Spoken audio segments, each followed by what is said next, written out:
네, 안녕하세요, 여러분. 이번 시간에는 이제 어텐션에 대해서 한번 살펴보도록 하겠습니다. 이제 굉장히 이제 중요한 내용들로 넘어가고 있어요. 우리가 앞에서 배웠던 내용들도 굉장히 중요하지만, 이제 오늘 배우게 될 이제 어텐션도 굉장히 중요한 내용이기 때문에 반드시 이제 그 이해를 하시면서 이제 들어주시길 바라겠습니다. 오늘 진행할 내용은 다음과 같습니다.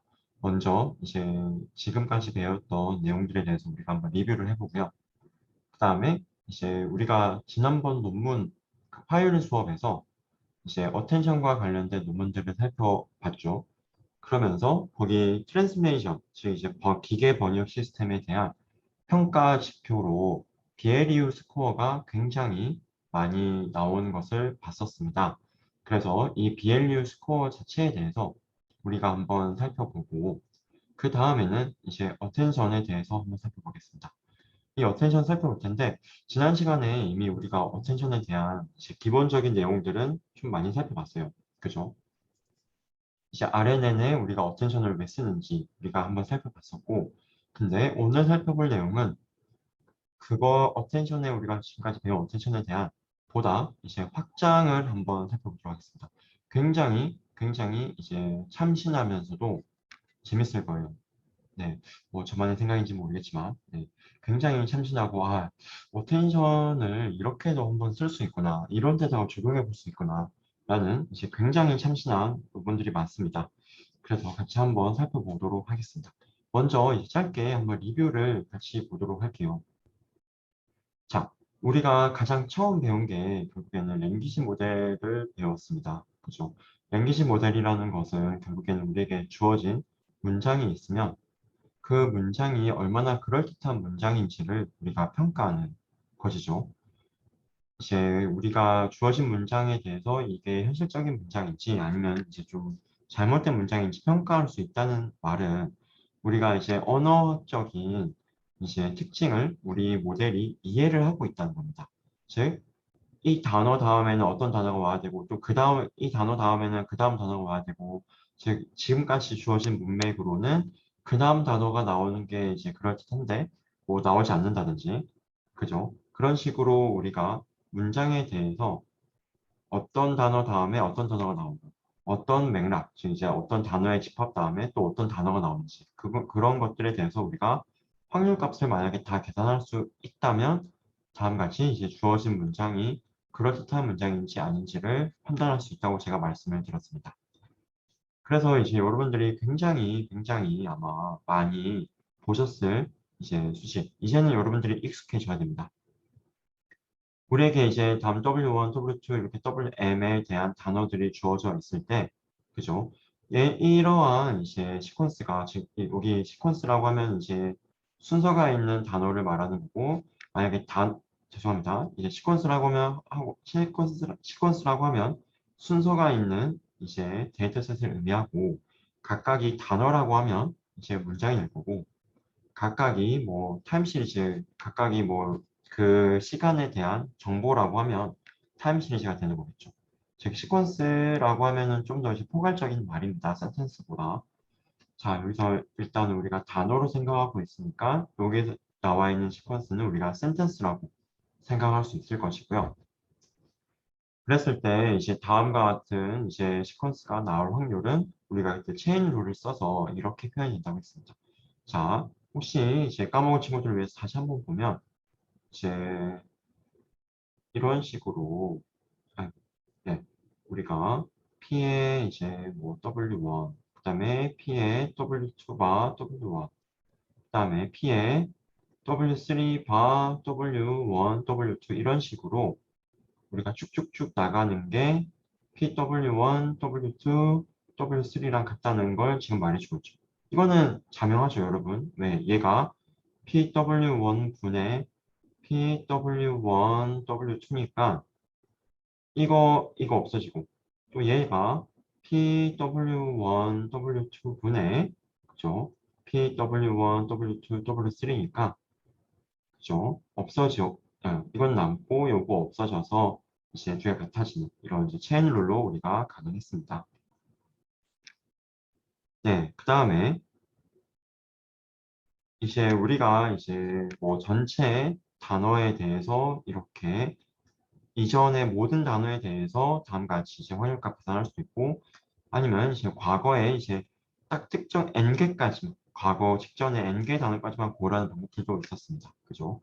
그래서 이제 뭐 요런 이제 다양한 LM을 살펴봤었고 그 다음에 또 우리가 살펴본 게 RNN을 살펴봤어요. 그죠? RNN은 다시 한번 말씀드리지만 그냥 RNN이라고 하면 우리가 리커런트하게 연산하는 모든 이제 뉴럴 네트워크를 다 통칭하는 말입니다.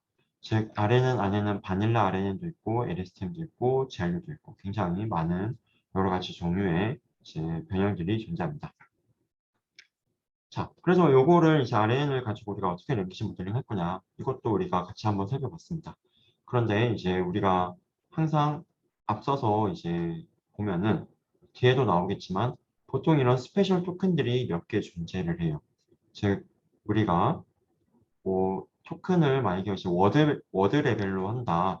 워드 레벨로 한다고 하면은 이제 요거 하나 토큰 하나, 요거 두 번째 토큰, 요거 세 번째 토큰 이렇게 우리가 이제 분류를 할 수 있겠죠. 만약 캐릭터 단위로 토크나이징을 한다면 요거 하나, 요거 둘, 요거 셋, S 넷, E 다섯, 그죠? N 6 이런 식으로 가겠죠. 일단은 우리가 이제 워드 레벨로 토크나이제이션이라는 거는 우리가 첫 시간에 배운 것처럼 분점한다는 거죠. 분리한다는 거 결국 우리가 이제 워드 레벨로 토크나이제이션을 한다고 하면은 이렇게 토크나이제이션이 되고 각각을 이제 우리가 이제 이렇게 아이디를 붙여줍니다. 사람마다 이제 주민번호가 하나씩 고유하게 있는 것처럼 마찬가지로 이 토큰마다 숫자가 하나씩 고유하게 이렇게 있는 겁니다. 그래서 이렇게 숫자가 나오는 건데 보통 이제 스페셜 토큰이 하나씩 꼭 하나는 아니지만 이제 두 개일 수 있고 보통 이제 두 개거나 아니면 이제 많으면 네다섯 개까지 갑니다. 그런 스페셜 토큰이라는 게 존재합니다. 왜? 요거는 우리가 이제 문장의 시작을 우리가 이제 알려주는 뭐 꼭 센텐스 스타트가 아니어도 됩니다. 그냥 스타트면 되고 그냥 우리가 구별할 수 있기만 하면 돼요. 그래서 이제 여기서 스타트라는 토큰을 넣어줘서 문장이 시작됐다. 그러면 이제 여기서 우리가 예측해야 되는 거는 어떤 단어가 그 다음에 올지 맞추는 거. 그다음에 우리가 문장이 끝났으면 네, 우리가 만약에 문장이 끝났다고 하면은 여기선 이제 엔드 토큰이 나오기 있게 하는 거죠. 이런 스페셜 토큰들도 있고 얘네들이랑 그 다음에 이제 스페셜 토큰 말고 원래 그 기존의 토큰들 있죠. 얘네들이랑 얘네들이 다 이제 이렇게 숫자로 이제 부여한 다음에 우리가 인풋 데이터랑 이제 아웃풋 데이터를 구성해서 이제 RNN을 돌린다고 했었습니다. 그리고 이러한 이제 RNN은 이제 랭귀지 모델링에만 적용될 수 있는 게 아니라 굉장히 다방면에 적용이 될 수 있다고 말씀드렸습니다. 자, 먼저 첫 번째로 이제 원투원. 이거 같은 경우는 이제 RNN이라기보다는 그냥 일반적인 뉴럴 네트워크라고 말씀을 드렸습니다. 그래서 이제 이미지가 들어가면 이미지가 딱 하나 나오네. 그 다음 이미지가 들어온다고 해서 이전의 이미지랑 연결되어 있는 건 아니죠. 비디오면은 이미지들이 연결되어 있는 거지만 이미지들은 이제 이미지 클래시피케이션, 이미지 분류라고 하면은 지금 주어진 이미지 분류하고 그 다음 이미지 분류하고 그죠? 각각 이렇게 독립적으로 놀게 됩니다. 이런 걸 우리가 원투원, 그죠? 인풋이 하나, 아웃풋이 하나, 원투원이라고 말할 수 있고 자, 원투맨이 오늘 살펴볼 것입니다. 오늘 자, 이미지 캡션ing 같은 경우는 이미지가 하나 들어가서 이제 그 이미지를 설명할 수 있는 디스크립션을 우리가 만들어내는 거죠. 그래서 토큰들이 이렇게 나옵니다. 단어들이 나온다는 거겠죠. 그럼 이제 하나 들어가서 여러 개 나오니까 one to many. 그죠? 그다음에 센텐스 클래시피케이션 같은 경우는 이제 문장이 이렇게 들어가죠. 토큰이 여러 개 들어가는데 그 문장의 분류가 하나 나오니까 many to one이라고 우리가 볼 수 있습니다. 그다음에 이제 트랜스레이션 같은 경우는 이제 뭐 아니면은 이제 뭐 비디오 캡션이라든지 비디오 캡션이라고 하면 이제 이미지가 여러 개 들어가는 거. 그러면은 이제 마찬가지로 캡션이니까 센텐스가 나와야 되니까 토큰이 여러 개 나옵니다. 이것도 매니 투 매니고 그다음에 트랜스레이션이 또 매니 투 매니가 될 수 있겠죠. 자, 트랜스레이션 같은 경우는 요게 이제 영어 문장이 들어가고 요게 한국어 문장이 나오는 구조니까 매니 투 매니겠죠. 또 이제 뒤에서 우리가 배우겠지만 이제 굉장히 재밌는 알고리즘 뒤에서 배울 겁니다. 서머라이제이션과 관련된 알고리즘인데 서머라이제이션도 여기 매니 투 매니에 속하겠죠. 왜? 굉장히 긴 뭐 책이 여기 인풋으로 들어오고 그다음에 그 책을 요약할 수 있는 또 문장이 이렇게 나오니까 얘도 many to many입니다. 근데 이제 many to many가 뭐 요런 경우도 있죠. 요런 경우. 이제 전체 센텐스가 다 들어간 다음에 이제 요약집이 나오는 경우나 아니면 또 번역도 한국어 번역이 다 들어간 한국어 문장이 다 들어간 상태에서 그 다음에 영어 문장이 나오는 이런 번역으로 many to many 만들 수도 있고 아니면 좀 약간 특수하긴 하지만 이제 요런 many to many도 존재해요. 즉 이제 영어 문장이 전체에 다 들어가서 이제 영어 문장이 다 입력되기까지 기다린 다음에 번역의 결과가 나오는 게 아니라 영어 문장 이제 입력 도중에 이제 아웃풋이 나오는 그런 이제 약간 좀 이거 모드 이제 좀 빠른 모드라고 말을 하는데 그 이거 모드의 트랜스레이션도 존재합니다. 또는 이제 뭐 비디오에 대한 이제 프레임 클래시피케이션, 즉 이제 비디오 프레임 하나 들어가고 그 프레임이 어떤 건지, 지금 프레임 밥 먹고 있는 거, 그다음에 그 다음 프레임은 이제 뭐 빵 먹고 있는 거, 그 다음 프레임은 뭐 이렇게 음료수 먹고 있는 거, 그 프레임별로 우리가 분류하는 거는 또 이 형태의 매니 투 매니라고 할 수 있겠습니다. 자, 그리고 지난 시간에 굉장히 이제 중요하게 우리가 많이 다뤘던 게 이제 매니 투 매니에서 제 요 매니 투 매니로 생각을 해주세요. 얘가 좀 더 일반적인 매니 투 매니니까.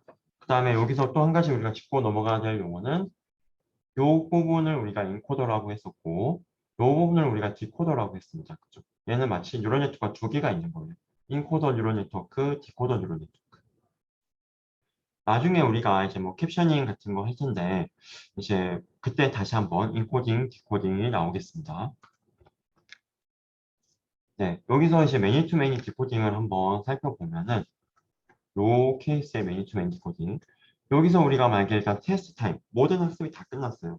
그 다음에 우리가 센텐스를 만들고 싶은 거죠. 그죠?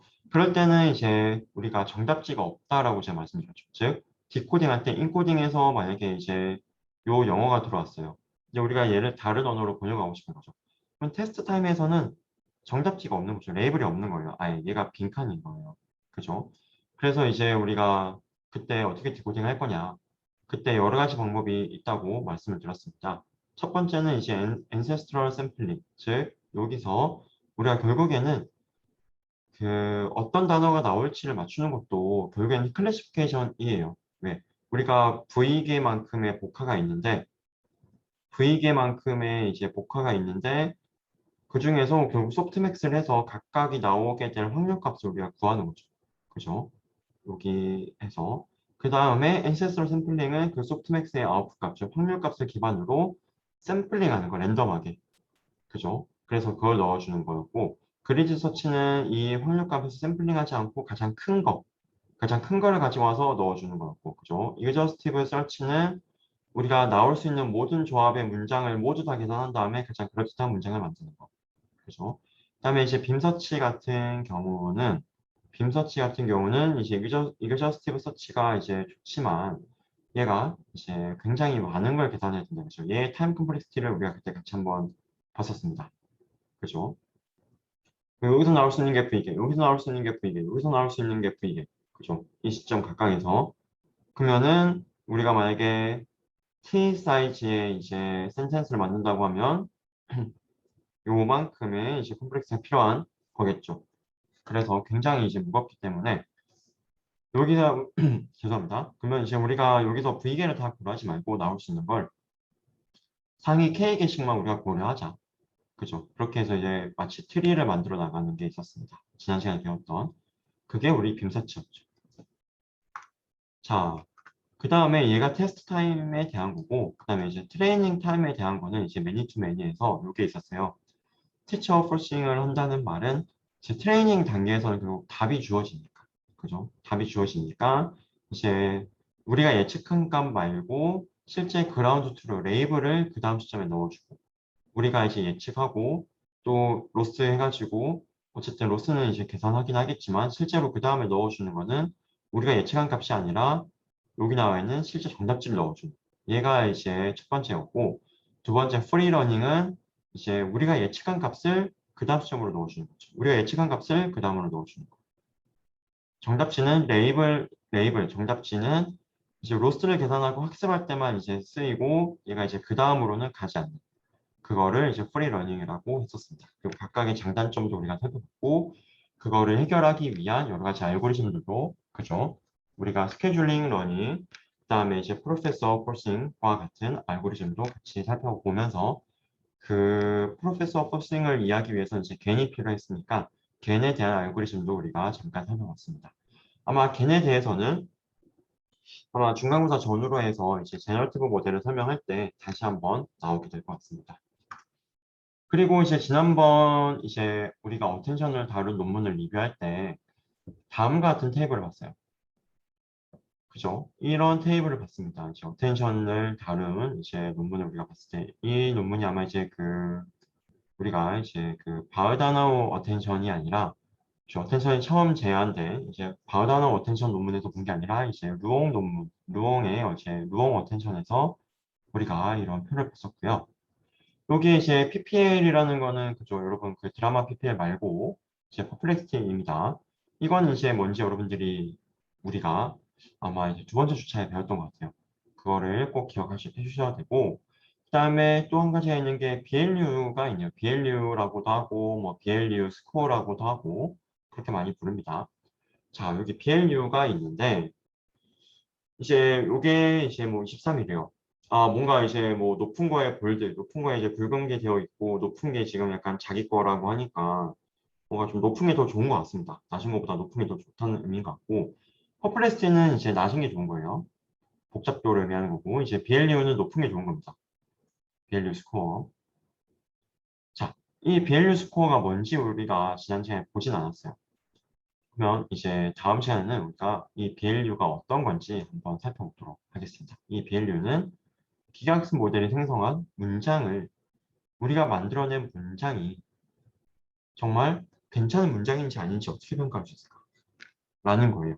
그러니까 이제 랭귀지 모델링 말고 만약에 이제 번역이라고 하면 번역 같은 경우는 딱 정답지가 주어 있는 거죠. 번역 같은 경우는 이제 실제로 번역했을 때 실제 정답지, 그러니까 정말로 이제 뭐 정말 잘하시는 번역가 선생님들께서 번역을 한 실제 결과, 그다음에 우리의 기계 모델이 만든 번역의 결과, 이 정답지랑 우리가 만든 거랑 비교를 해야겠죠. 이걸 어떻게 잘 비교할 수 있을까에 대해서 이제 BLU가 어느 정도의 답을 주고 있고 이거를 다음 시간에 살펴보도록 하겠습니다.